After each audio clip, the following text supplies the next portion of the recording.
अस्सलाम वालेकुम dear students, myself Mohammad Salman Hamid. आज हम केमिस्ट्री सेकेंड ईयर में से चैप्टर नंबर 9 एरोमेटिक हाइड्रोकार्बन्स को डिस्कस करेंगे। याद रखिएगा ये चैप्टर हमने क्विक रिवीजन के लिए सेलेक्ट किया है, तो इस चैप्टर को मैं स्लाइटली थोड़ा सा फास्ट एक्सप्लेन करने की कोशिश करूंगा। तो सबसे पहले हम देखते हैं क्विक रिवीजन के अंदर एरोमेटिक हाइड्रोकार्बन्स। याद रखिएगा इससे पहले ऑर्गेनिक केमिस्ट्री के अंदर हमने बेसिक जनरल ऑर्गेनिक केमिस्ट्री को डिस्कस किया। चैप्टर नंबर 8 के अंदर हमने अल्केन, अल्कीन और अल्काइंस को डिस्कस किया। अब हम डिस्कस करने लगे एरोमेटिक हाइड्रोकार्बन। ये टू वर्ड्स के कॉम्बिनेशन से मिलकर बना है hydrocarbon, those contain carbon and hydrogen. So aromatics क्या होंगे? Aromatic hydrocarbon include benzene and all those compounds that are structurally related to benzene।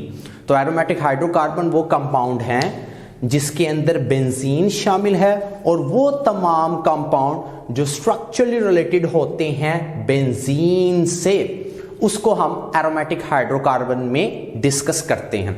एक बात याद रखिएगा, ये टर्म जो एरोमेटिक है ये ग्रीक वर्ड से ओरिजिनेट है।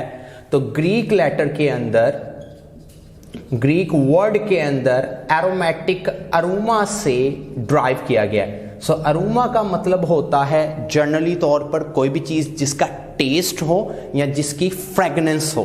तो यहां पर हम लिखते हैं कि अरोमा मीन्स फ्रेगनेंस या फिर क्या हो सकता है, इसका टेस्ट हो सकता है। ओल्ड जमानों के अंदर अरोमा को फ्रेगनेंस या फिर टेस्ट से रिकॉग्नाइज किया जाता था। एरोमेटिक हाइड्रोकार्बन्स जो हैं अल्केन, अल्कीन और अल्काइंस की निस्बत इनके अंदर याद रखिएगा low hydrogen to carbon ratio containing होते हैं। Low hydrogen to carbon ratio इनमें पाई जाती है।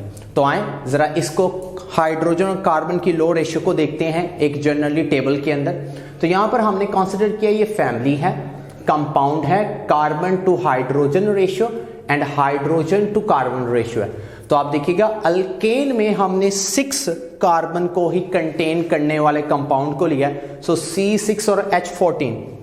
एज वी नो अल्केन का जनरल फार्मूला हम पढ़ चुके हैं पहले, CnH2n+2। सो उसके कंसीडर के मुताबिक C6H14 होगा। और अगर आप रेशियो देखेंगे कार्बन टू हाइड्रोजन तो इसकी रेशियो आती है 0.43, जबकि हाइड्रोजन टू कार्बन रेशियो देखें तो 2.33 है। तो ये हाइड्रोजन टू कार्बन रेशियो इसमें ज्यादा है।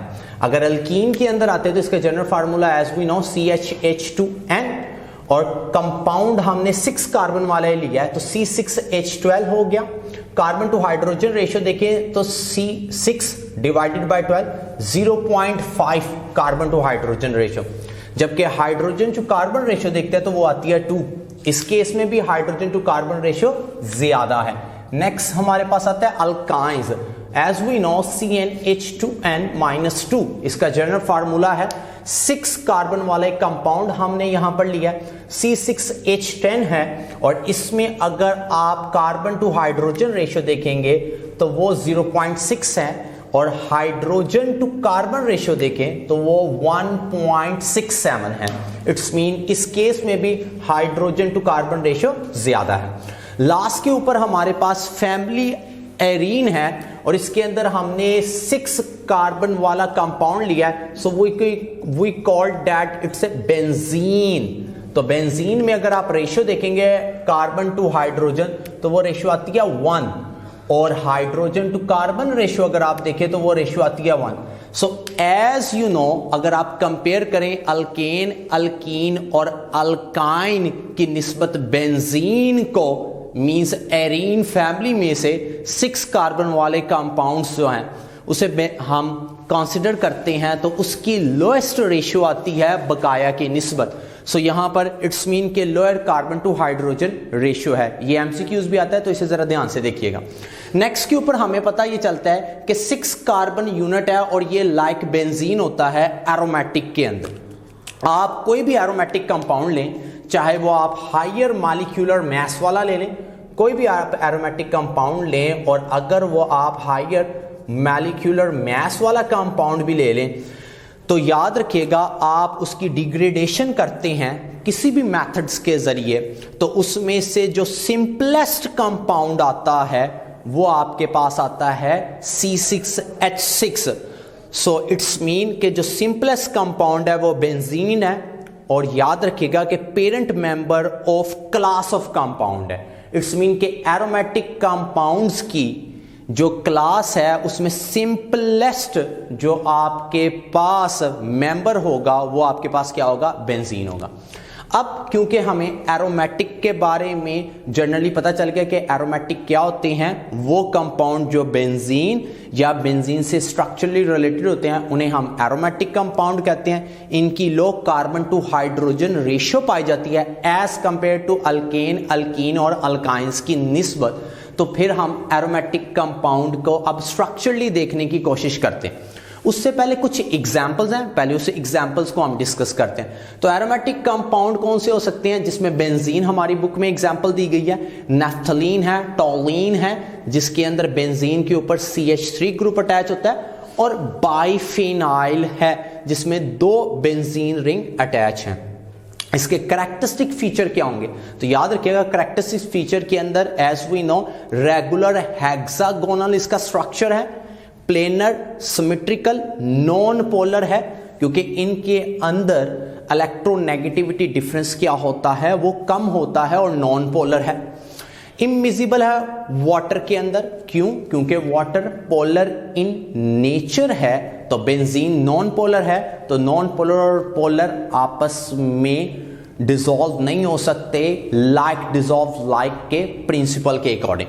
हाइब्रिडाइजेशन इसमें sp2 है, इसको हम डिटेल के अंदर एक्स-रेज के अंदर स्टडी करेंगे और फिर मॉडर्न जो मेथड है उसके मुताबिक हम देखेंगे कि ये किस तरीके से इसकी हाइब्रिडाइजेशन आई।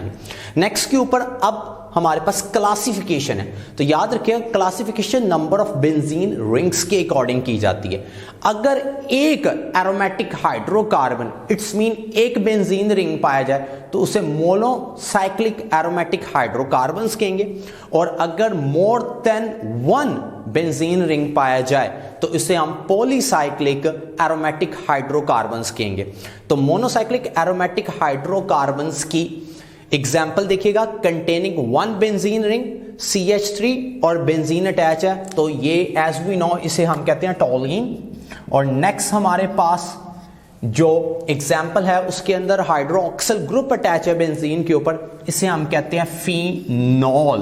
Chapter number 11 phenol functional group को बहुत डिटेल में डिस्कस किया गया है। नेक्स्ट हमारे पास पॉलीसाइक्लिक है, कंटेनिंग मैंने जैसे आपको पहले बताया more than 1 aromatic hydrocarbon means benzene ring होगा। इसमें आइसोलेटेड हो सकते हैं और फ्यूज्ड हो सकते हैं। अगर 2 एरोमेटिक हाइड्रोकार्बन बेंजीन रिंग आपस में अटैच हो जाएं तो वो आपके पास कहलाएगा फ्यूज्ड रिंग। इसकी एग्जाम्पल नैफ्थलीन है। नोमेनक्लेचर में हम बड़ी डिटेल में डिस्कस करेंगे आगे जाकर। आइसोलेटेड जो रिंग है उसके अंदर डाइफिनाइल, तो देखिएगा एक रिंग है बेंजीन, उसके बाद उसके साथ फर्दरली रिंग अटैच नहीं है, गैप की शक्ल में CH2 मौजूद है और उसके बाद बेंजीन रिंग है, इसे कहते हैं डाइफिनाइल। एक चीज लास्ट के ऊपर याद रखिएगा, डाइफिनाइल और बाइफिनाइल के अंदर अक्सर औकात बच्चे कंफ्यूज हो जाते हैं। So you can say that diphenyl का स्ट्रक्चर जरा गौर से देखिएगा, CH2 मौजूद है 2 रिंग्स के दरमियान, और यहां पर आपके पास क्या है बाइफिनाइल, इसमें 2 फिनाइल ग्रुप हैं। सो यहां से हमें एक चीज के बारे में पता चल रहा है कि C6H5 फिनाइल ग्रुप है, तो 2 फिनाइल ग्रुप हैं, तो ये क्या है हमारे पास बाइफिनाइल। ये एक जनरल इंट्रोडक्शन है अबाउट फॉर एरोमेटिक हाइड्रोकार्बन्स के बारे में। नेक्स्ट हम आगे नोमेनक्लेचर को डिस्कस करेंगे। Thank you so much.